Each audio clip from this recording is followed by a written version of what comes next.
Hello, today we're going to discuss the power of water. Earlier we talked about boiling water to create steam as if it was wind to turn a turbine to generate electricity. Most types of power generation use this method, but we're going to switch gears a little and talk about how to use the movement of water instead of steam. This is known as hydroelectricity, hydro being the sciencey word for water. There are two main ways to use water to generate electricity. The first you're probably familiar with, a dam.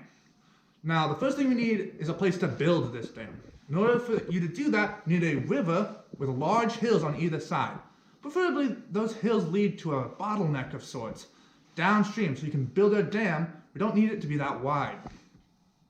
These hills and that dam make a bowl of sorts, where a large amount of water can collect. This bowl is called a reservoir. Over time, that reservoir will fill with water, building up a massive amount of potential energy. Then, periodically, we'll open channels in the dam and drain some of that water. As the water drains, it runs down several channels past turbines, which turn and then generate electricity. It takes that kinetic energy and makes it into that electricity. A cool thing that happens is that all the weight of the reservoir pushes down on the water, draining out, increases the pressure of the water, and thus moves faster past the turbines, which increases the amount of power generated. The second option is to use the natural flow of the river to spin the turbines. This method was used in old grain and lumber mills, like a windmill. A large water wheel would use the kinetic energy of a river to get mechanical energy to saw trees into planks or grind wheat into flour.